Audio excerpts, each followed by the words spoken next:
Hey, everybody. Welcome to the first episode of HSNY's podcast, One Step Away, a safe space to transform lives one powerful step at a time. I am your podcast host, Dr. Xellex Rivera, also known as Dr. X. Shout out to all my Marvel and DC fanatics. The name will stick with you. Chief Program Officer at Housing Solutions of New York. Housing Solutions of New York is a nonprofit that services underserved populations throughout all 5 boroughs and expanding. Let me get an applause there for my continuous expansion, because they got me working. Shout out to the team, because we working. Today's episode is going to be a fun one. We're going to talk more about the services. We're going to talk more about where we see shelter, like what we're seeing with our staff. And again, I have one of my own. Shout out to my team. Shout out to the program team as a whole. Shout out to the seniors. Shout out to the site directors. Shout out to the case managers and all direct service. It is because of you guys that we are able to even get this little moment of time to do this podcast, but also that all of our clients are able to excel and be great and continue to offer services of excellence without excuses. Today, I have with me Chanelle Gallman. Hey. Good afternoon, Dr. Isn't she so professional? Shout out to her. Shout out to me. All right, so we're gonna have a good time. But Gallman, talk to me about who you are, why you do what you do, and you have to give me a very radical fun fact. Okay. So good afternoon again. Chanelle Gallman, Senior Director, Shelter Services within Housing Solutions of New York.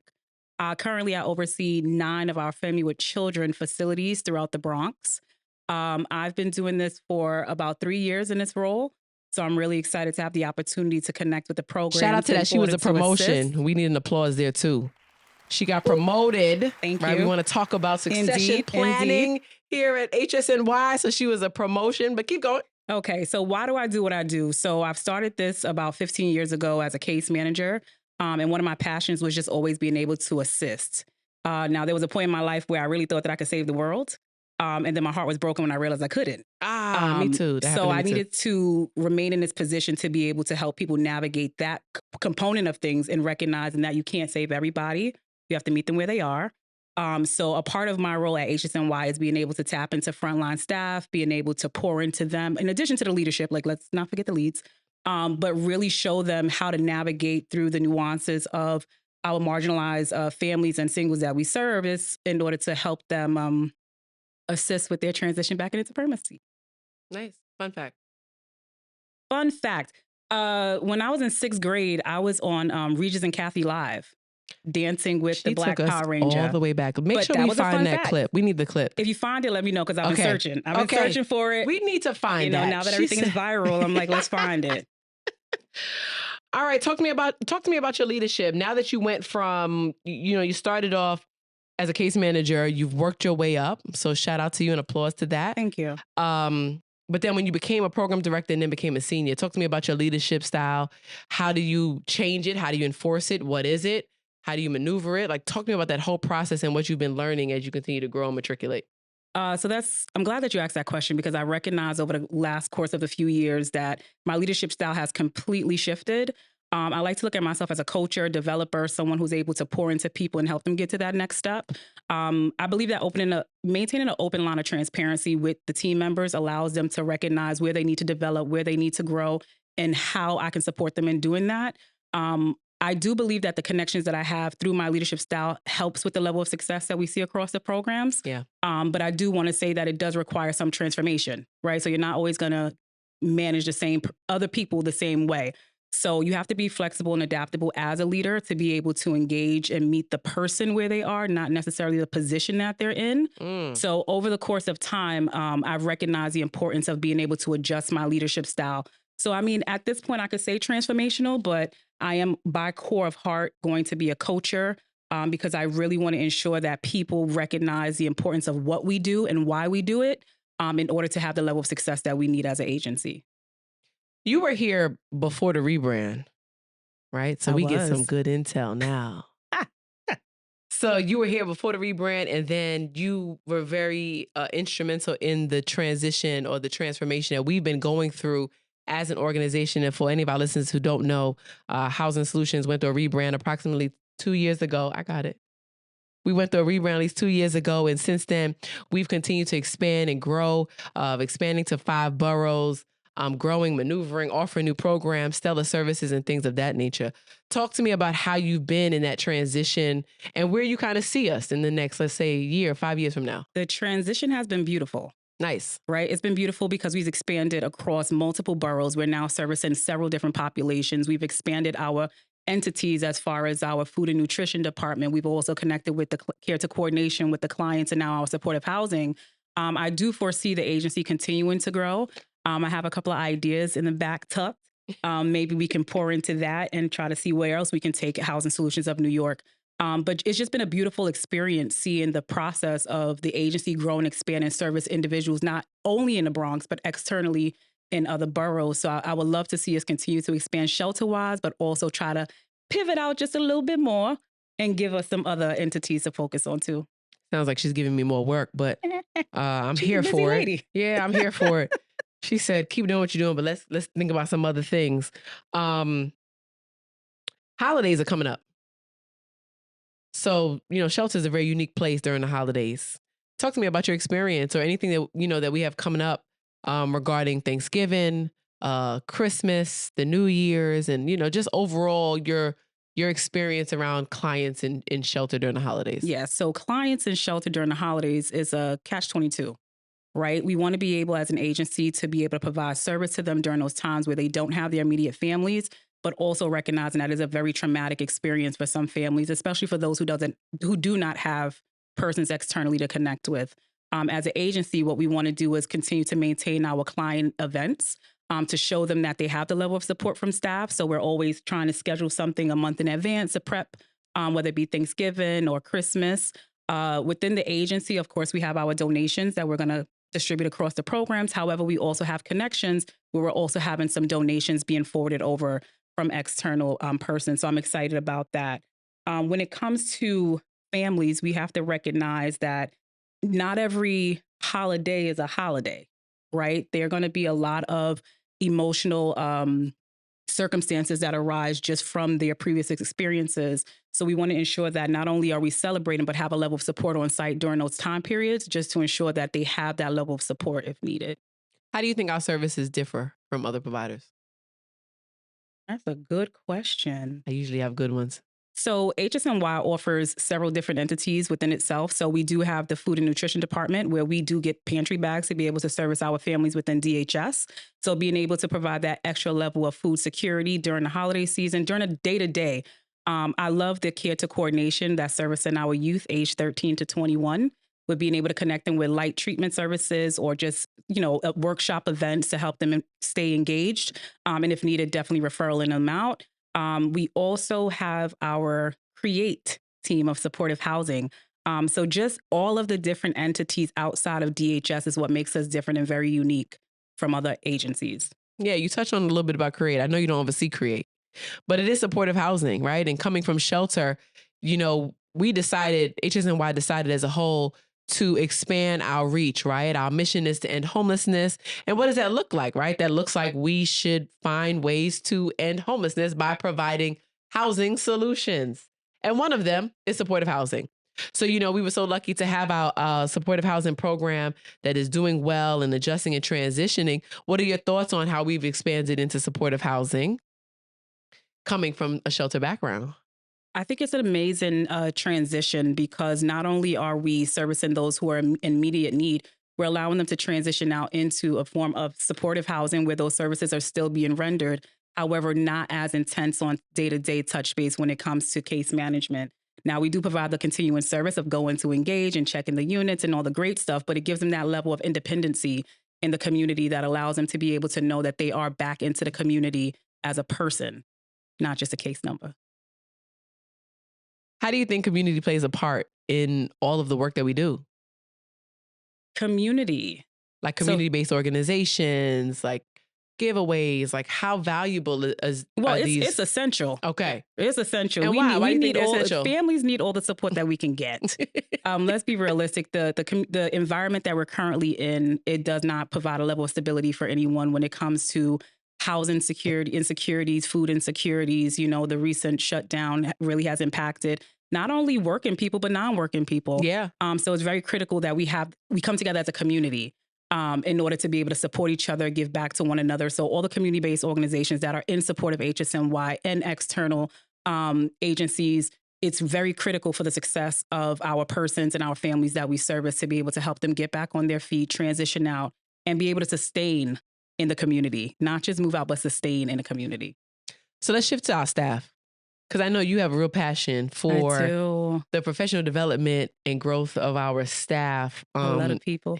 And you know me, I'm always pushing another degree of another certification because I'm never going back to school ever again. I'm never going back to school. That's surprising. And my loans were forgiven. So shout out to the person who forgave those. But when I became debt free, I might not even go to a workshop, but I will push for people to go to school. So you know this, when I interview people, I'm always asking, what's your ultimate goal? Do you want to go back to school? I mean, from inception. So you're really big on that. You're really big on your current staff and pushing them and promoting them. But why do you think that's important? What does it do for the clients? What does it do for the programs? So I remind myself, and I try to tell people all the time, that what we're doing is not a Sega Genesis game. You can't plug it out at the end of the day and it be over. I really want people to be in positions that's going to take themselves seriously, but also the work that we commit to other people and recognizing that we're impacting someone's life. So I'm very big on ensuring that people are fully educated, fully aware, have a level of understanding of what it is that we're doing. So therefore they can put their best effort and their best foot forward. I believe that because social service is such a revolving door, people don't have the level of support. It's more so of just being thrown in. This is what I need from you. This is how to handle it. And I don't want this to become a paper pushing job where people don't become passionate about the work that we do. So it's very important to me to pour into others. Because I know that over the years, because it's a revolving door, you don't have that level of commitment and dedication when it comes to leadership. Yeah. So it's very important to me to be a part of that change when it comes to servicing our families and singles. I keep forgetting that we're so big now. It is really important to me so that I can ensure that we have adequate services, that we're living up to the mission of the agency, and that we're making a difference in the communities. But you started off when you were going through one of your degrees. Mm-hmm. You were also in shelter at the time, working in shelter. Yes, I was. But you also have another lived experience there. Talk about that, right? It's relatable. It's real life. And a lot of times our staff, they don't want to go, well, staff in general, just in nonprofit space, but ours as well. They're scared or intimidated by going back to school as an adult for financial reasons, for childcare reasons, or whatever. Can you share a little bit about your story of how you was able to make it through? It was intense. Yeah. It was that I can't take away from it. And I lost out on a lot of opportunities, just as far as like fun things to do because of the level of commitment that I had to dedicate towards it. But I had to look at long-term, where did I want to go and how was I going to get there and what opportunities will be forged to me once this position of a MPA or, my master's was put on the table. When it came to I was a case manager at the time when I was working on my master's degree. So it was just nonstop. It was, working Monday through Friday, 9 to 5, getting up, going to school, and then coming back home after 10 o'clock. But long term, I had to look at the commitment of where I wanted to be and how I wanted to get there and be proud of myself and recognize that it only takes one step for me to transition into a position where I might struggle. Shout out to the plug. Right? One step. So for us to... It only takes one step. It only takes one step. So, I encourage everybody to go back to school to some magnitude, right? It doesn't have to go all the way up to a doctorate. It doesn't have to go to a master's, but push yourself to a level where you know that it will help you open the next door to where you're trying to be. But it's not going to be easy. You're going to be up. You're going to be probably crying in the middle of the night. Yeah, I mean, everything. When we think about it, it's not supposed to be easy. That's just my opinion, right? And I always can give people experience on all levels of degrees, multiple degrees. I was in shelter for the last 5 of them. Yeah, I have 6 total. So I think all 5 of them, after undergrad, I came into shelter and then I, got my master's and then got more in it. Anyway, but I feel like there was so much beauty in it because I landed someplace that I enjoyed, right? I enjoy the work. I had the same thing like you. Like I came in and I was like, I'm going to save them. Yeah. And then my heart got broken. Yep. And then I cried and cried and cried. I remember being in my graduate practicum class, which is similar to internships. And you know, the other students there, they're just like, yeah, my student in middle school didn't go to class today. And they're just talking about their internship. And I'm snot-nosed crying because like one of my clients had like relapsed. And I'm like, I failed. And they were looking at me like, girl, we don't know why you over here crying. But it also helped me build boundaries and empathy and understanding in my thing. But the beauty of it is working in shelter, being 24/7, I had that flexibility to go to school. And, you know, I want to highlight the fact that, you know, Housing Solutions, we're big on that, right? We want to promote internal promotions. We want to make sure that you're growing and maneuvering in your career. So whether, like you said, whether that's a certificate program, some one-off paid workshops, another degree, right? We want to be able to support that because I believe, and we believe that if I pour into you and your cup is overflowing and you're pouring into somebody else, and if I'm pouring into you, you're pouring into the director is pouring into the case manager. That means my case manager is pouring into clients, and clients are being as successful. Not to mention our clients need walking examples. Absolutely. Right? They're already subjected to, you know, social media that makes them look, you know, very insane and crazy.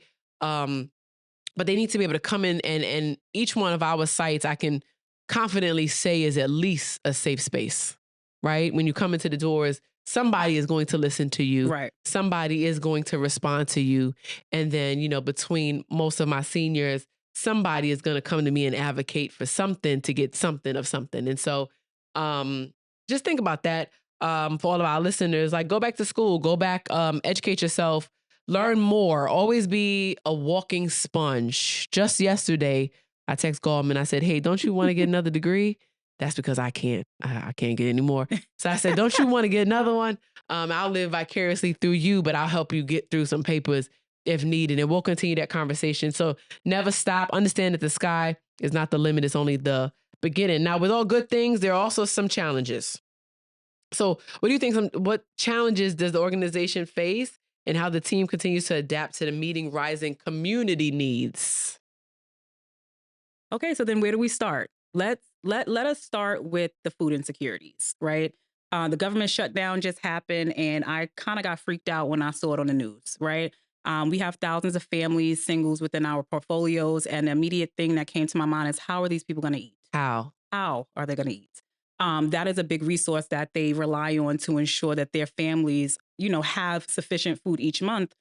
So thankfully, HSNY, we do have our food and nutrition department. So I was able to connect with the program lead to ensure that we not only just had enough pantry bags on site, but we had enough in reserve to ensure that our families at any point in time throughout this time period had the opportunity to have a complete meal, right? That makes us unique as well, right? Yeah. We don't just order canned goods and have we don't them just at the throwing pantry. corn at people. We are creating these pantry bags that are nutritious and they're complete meals for our families. So that was the number one thing that I thought of. Let's make this connection happen so that we can have enough resources on site to continuously support our families.